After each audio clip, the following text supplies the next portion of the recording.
दोस्तों जैसे जैसे इंटरनेट का यूजर बढ़ते जा रहा है वैसे वैसे इंटरनेट के दुनिया में बहुत सारे अपडेट आ रहे हैं। और अब हाल ये है कि लोग वन क्लिक पे चाहते हैं कि उनको पूरा का पूरा जो है वेब पेज जो है सामने में दिख जाए, उनको डिले नहीं होना चाहिए, वो रुकना नहीं चाहते हैं। और ये चीज़ जो है पूरे इंटरनेट के दुनिया में, वेबसाइट के दुनिया में हलचल मचा के रखा हुआ है। हर एक वेबसाइट ऑनर या ब्लॉगर जो है चाहते हैं कि अपने ब्लॉग का स्पीड बहुत ही बढ़िया रखे।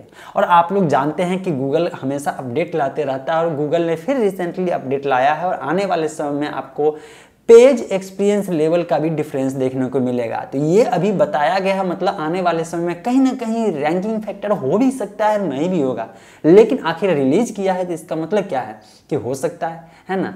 तो इसका एक ही चीज़ समझ में आता है कि जिसका वेबसाइट जितना सुपर फास्ट रहेगा, मतलब कोई भी यूजर गूगल पे सर्च करेंगे और सर्च करने के बाद अगर वेबसाइट पे जल्दी चला जाता है, मतलब कि यूजर को जो चाहिए वो तुरंत मिल जाता है, तो यूजर उस वेबसाइट को पसंद करता है। नो डाउट आप भी करते हैं, मैं भी करता हूँ, है ना। तो इसको कैसे मतलब ऑप्टिमाइज किया जाए, बहुत सारे तरीके हैं ऑप्टिमाइज करने के। लेकिन इसके बाद देखा गया क्या, कुछ महीनों पहले या कुछ सालों पहले कह सकते हैं, फेसबुक एक चीज़ लाया और उसका नाम दिया इंस्टेंट आर्टिकल। मैं आपको थोड़ा बता देता हूं ताकि एएमपी को समझने में आपको बहुत आसानी पड़ेगी।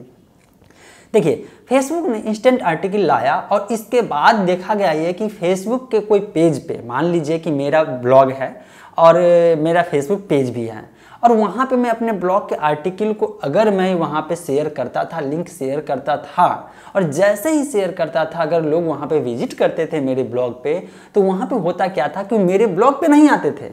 क्या होता था, फेसबुक के वेबसाइट पे रहते हुए मेरे ब्लॉग का पूरा आर्टिकल पढ़ लेते थे।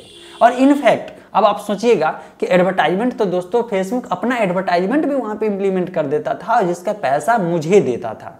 मतलब कि जो वेबसाइट ऑनर है उसको पैसा भी मिलता था। मतलब जैसे गूगल पे एडवर्टाइजमेंट का पैसा मिलता है, गूगल जो देती है ब्लॉगर को, ऐसा ही जो है फेसबुक भी देना शुरू किया।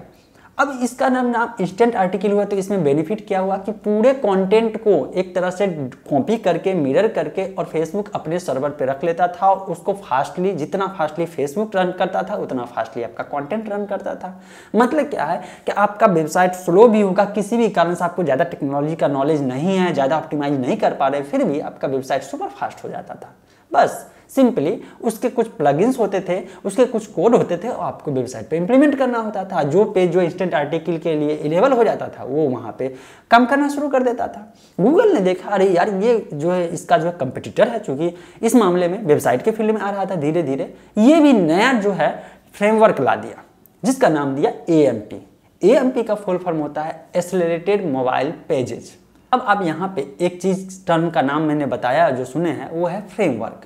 फ्रेमवर्क से याद आया कि आपको याद होगा CSS का फ्रेमवर्क बूटस्ट्रैप क्या कर देता है। मतलब आपको पूरा नॉलेज लेने की जरूरत नहीं है, मतलब एक तरह से कहिए कि क्विक फास्ट कोई भी काम करना होगा ना तो फ्रेमवर्क का इस्तेमाल कर सकते हैं, ताकि आपको ज़्यादा माथापच्ची करने की जरूरत ना पड़े, ज़्यादा दिमाग लगाने की जरूरत नहीं पड़े, राइट।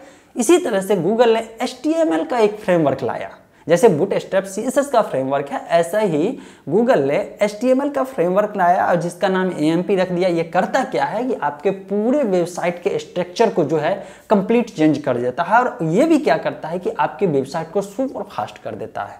अब जैसे समझिए, आपको समझने में बहुत आसानी होगी। आपका जो पेज है, जो भी वेब पेज है, जो ब्लॉग है, जो आर्टिकल है, वो जो है जब भी कोई वेबसाइट उस पर लोग आएगा ना, आपके ब्लॉग पे आएगा ना, कहीं से सर्च करते हुए डायरेक्ट आएगा, तो उसको अगर लोड करना होगा तो इट मीन्स क्या होगा कि आपके सर्वर से कनेक्ट करेगा, और सर्वर से कनेक्ट करने, जो आपके ब्लॉग का सर्वर है वहाँ से कनेक्ट करने के बाद वहाँ दिखेगा। और इसमें जो टाइमिंग लगेगा ये आपके सर्वर के क्वालिटी और यूजर के इंटरनेट पर डिपेंड करता है। लेकिन मान लीजिए वही यूजर का इंटरनेट है और गूगल जो है, गूगल का जो AMP है अगर वो इनेबल कर चुके हैं अपने ब्लॉग पे, तो आपके वेबसाइट जितना समय लेगा उससे बहुत ज़्यादा फास्टली यहाँ पे कर देगा। आपको करना क्या पड़ेगा, आपको सिंपली करना पड़ेगा गूगल AMP का डॉक्यूमेंटेशन। अगर वर्डप्रेस है सब सिंपल, तो इसका प्लगइन्स आता है, आप प्लगइन्स इंस्टॉल कीजिए और जितने भी पेजेज है वो सब का जो है AMP पेज क्रिएट कर दे। मतलब ओरिजिनल आपका पेज तो रहेगा, साथ साथ एक AMP वर्जन जो है उसका भी पेज रहेगा। मतलब यूजर को अगर गूगल डिस्प्ले करता है AMP वर्जन वाला और यूजर चाहेगा कि मुझे AMP वर्जन दिखा, ठीक है, लेकिन AMP के बाद जो ओरिजिनल वर्जन भी देखना है तो वो भी देख सकता है। मतलब दो कॉपी बनेगा। यूजर को फास्टली दिखाने के लिए AMP वर्जन, और यूजर अगर चाहे ओरिजिनल कंटेंट देखना चाहे, आपका वेबसाइट का ओरिजिनल लेआउट क्या है, तो वो अलग जो वर्जन होता है ओरिजिनल वर्जन, उस पर भी जा सकता है। अब आप यहाँ पे कहेंगे यार ये AMP वर्जन क्या होता है और ओरिजिनल वर्जन क्या होता है, मैं आपको बताता हूँ। गूगल AMP का सिर्फ एक ही मकसद है कि जो यूजर को कंटेंट चाहिए वो फास्टली दे दिया जाए। लेकिन हमारा आपका ब्लॉग में क्या होता है, पूरा तामझाम लेआउट इतना ज़्यादा जो है इधर उधर बनाए रहते हैं, और वो चीज़ नेसेसरी यूजर के लिए नहीं होता है। वो हमको दिखाने के लिए, बढ़िया व्यू देने के लिए भले है, लेकिन यूजर को क्या चाहिए, अगर ब्लॉग है तो रीड करना और उसका इमेज है, बस इतना ही ना चाहिए। और ज़्यादा से ज़्यादा आपको क्या चाहिए कि ऐड वहाँ पर दिखवा दे, इसके अलावा कुछ नहीं यूजर को चाहिए।